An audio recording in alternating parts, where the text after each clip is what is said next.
Pleasure to be with you. Thank you very much.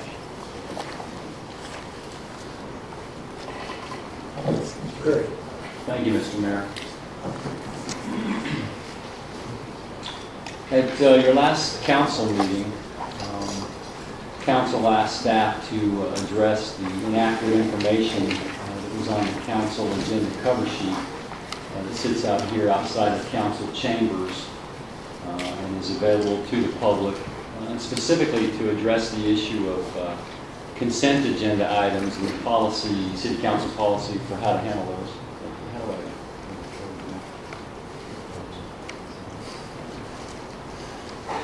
So what I want to do this evening is spend a few minutes going over the memo that was in the City Council agenda, in which Mr. Clark of the Hickory Daily Record did such a good job in a front page story in the Record, Hickory Daily Record this morning.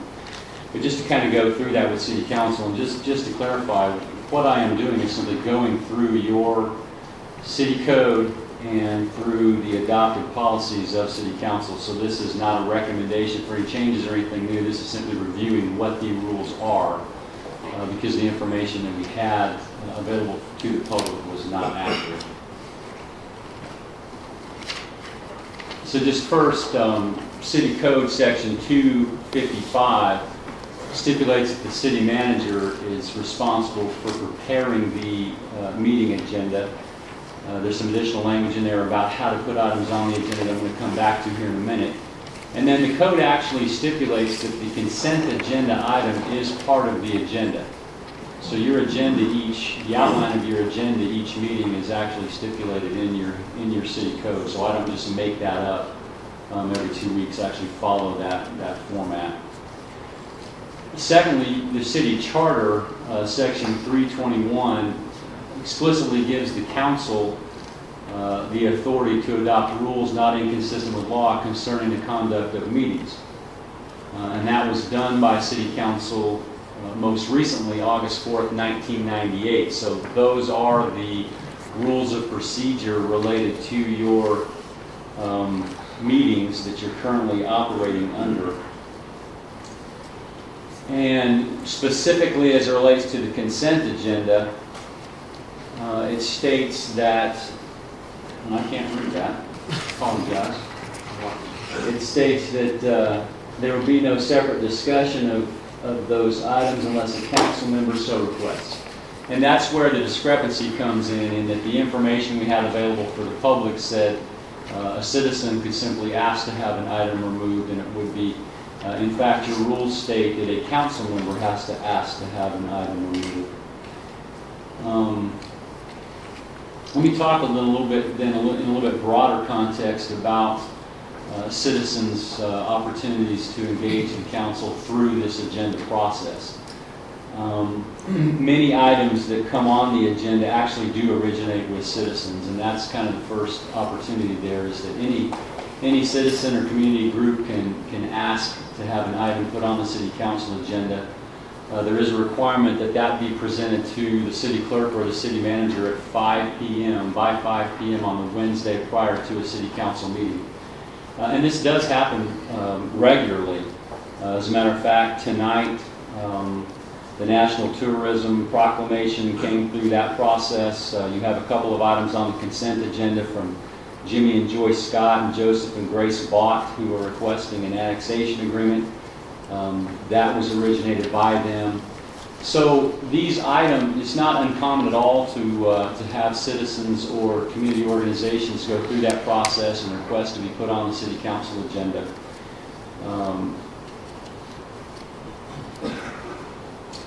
I did want to make one little clarification in the article that was in the HDR. The story said that it appears that the best way to do that is through your council members, and the reality is 90% of the time or more, it just happens that they contact the clerk's office or they contact the city manager's office, or it flows up through the natural processes of departments. They have some interaction with the city department, and that, ultimately leads to being on a city council agenda for approval, much like the Scotts and the Botts request for an annexation agreement. That's how that proceeded through the Public Utilities Division of Public Services. So it doesn't actually, or very rarely does it actually come through a city council member. So I just wanted to make that that clarification. Another point of clarification is this 5 p.m. deadline on Wednesday is not the deadline to ask to have items removed from the consent agenda. I think there's a little bit of confusion about, well, how do you have a deadline before the agenda is even done? That's to request to have an item put on the agenda. And of course, the reason for that is so that staff can do the background work, etc., to prepare everything for the agenda, which goes out on Friday, and then it's the topic of conversation for tonight's meeting, for example. So I wanted to clarify that a little bit. That's just simply the stipulation. It is in the code, section 255, that it must be submitted by 5 o'clock to be on the agenda. Now, when you talk specifically, well, let me back up before I get on the consent agenda item. The full agenda is available to the public on the internet, as well as in the city clerk's office at the same time that it's available to city council. Basically, once we put it out there to you all to download to your iPods, it's also available on the internet, and the full agenda is there. And I think that's important. I mean, what we have out here is simply the 2 or 3 page summary agenda, but the full agenda is available to the public at the same time that it's available to you. And of course, that gives time for citizens to contact city staff, council members, anybody if they have a question about any of the details or issues that are on an agenda. And I make that comment here that council members are available to be contacted specifically about having an item removed from the consent agenda. So another important point to make is, like on tonight's consent agenda, there are 8 items, and there are 54 pages of detail in tonight's agenda that's available on the internet, has been since Friday, that talks about those 8 items and gives all the background information, staff analysis, the full contracts and agreements are there as well.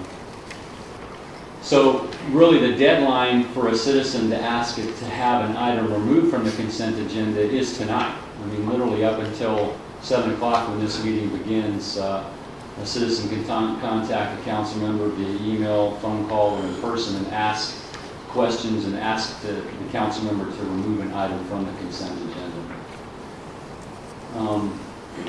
Now, short of asking to have an item put on the agenda or asking to have a consent agenda item removed, of course, we have the opportunity for citizens to request to be heard by City Council.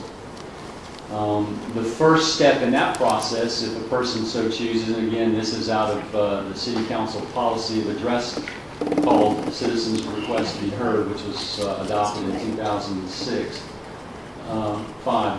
actually says that if you contact the city clerk by noon on Friday, you will be put in the agenda as requesting to speak to City Council. And that happens regularly again. If we get a phone call and someone says, I'd like to talk to City Council about any item, we put their name on the agenda, and so it's out there. But that's not a deadline, because you still have the opportunity, even the night of the meeting, to come to the City Council meeting. We ask that you fill out the form that sits over here at the clerk's office, and that also provides you the opportunity to speak to City Council. So the benefit of calling in before Friday is simply that your name is on the printed agenda that goes out there. And then the last point that I wanted to make is that after City Council takes action tonight, for example, there's typically 2 weeks before the second reading. Now, second readings are actually fairly unique to the city of Hickory. That is not common for cities across North Carolina to have second readings. And second readings are required, again, per city code, for really all of the binding decisions that City Council makes. That's any changes to the budget, contracts, ordinances, etc. Let me talk a little bit about this change that we want to make to the cover sheet, and we've already done it and it's sitting out there. So as we spent the last couple weeks off and on in some conversation and meetings talking about, okay, how do we make it more user-friendly and have all of the City Council policies clear for the public as they come to these meetings, we thought it'd be nice to have your pictures here so that as they sit in the audience, they can put the names with the faces.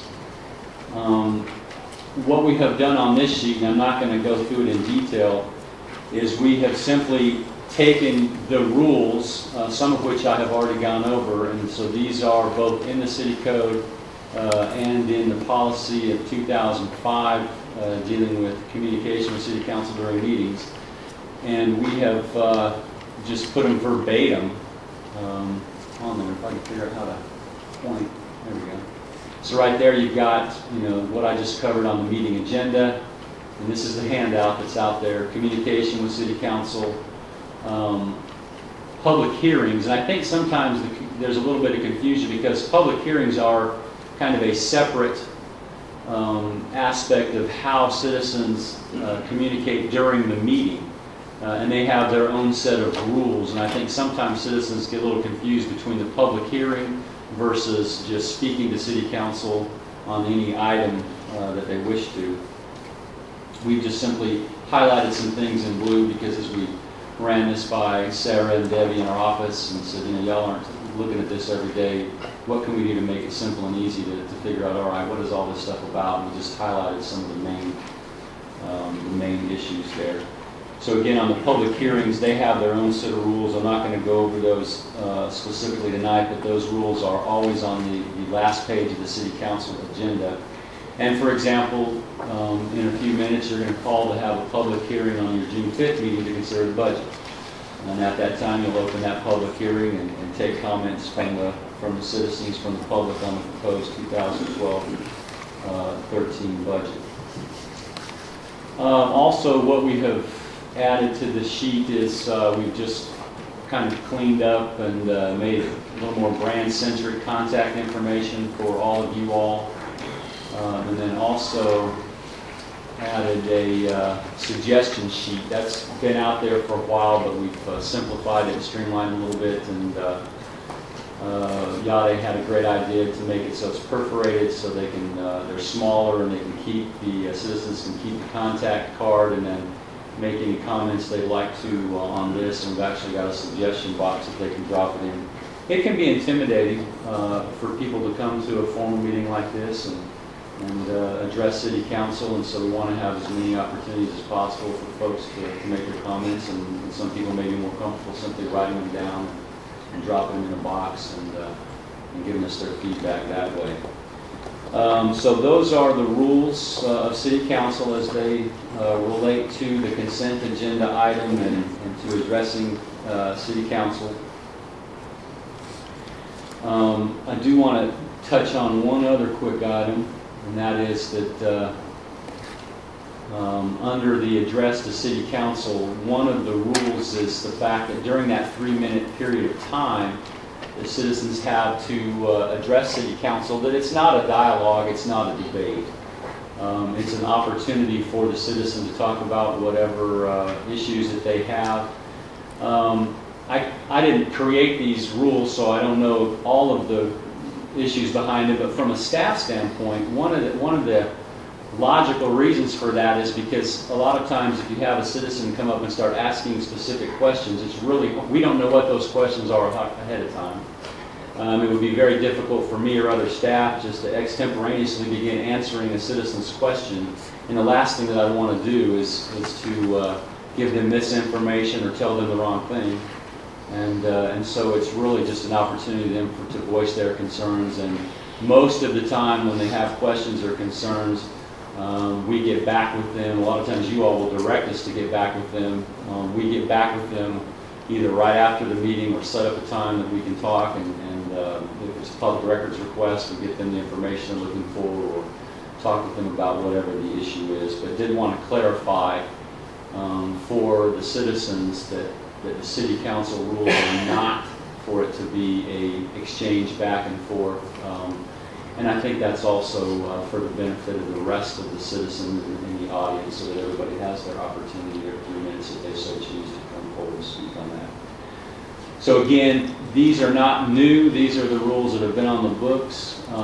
It was some breakdown at the staff level that we had misinformation that had been out there at the table for a number of years that none of us picked up on until the last meeting. We've now clarified that. There's really no staff interpretation in any of this. This is straight out of the city council policies and code. So it's available for anybody to look at and to participate in your meetings according to the standards which you have set. And I'll be glad to answer any questions that you may have about that. I just wanted to remark about the second readings. It's been a while, but it's probably been 3 or 4 years. When we discussed dropping second readings, and we were all very much opposed to dropping second readings because we felt like it was very important to have those items one more time just for the public. So we did have that discussion, and it was unanimous not to drop the second readings for that very reason, because we're trying to be open. One thing I think it's causes citizens to be more observant of what's going on, and one thing I base that on is on the internet you can look and see how many looks have been to the agenda before the meeting. Well, last meeting I think there were maybe 40 looks before the meeting. I think as of Saturday there were over 100. So students getting on the internet and looking at the agenda more closely.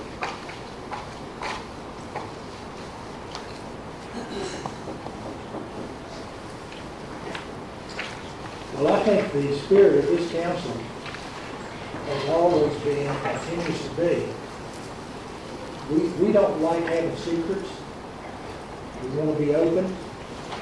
There are some things like contracts in progress and personnel matters that logically have to be secret, so to speak, for a period of time. But nobody up here likes to hold information.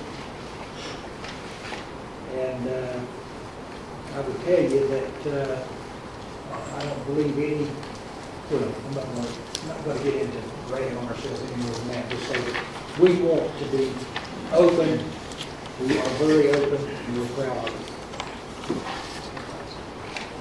Just a minor typo on item B. Except for those there, not there.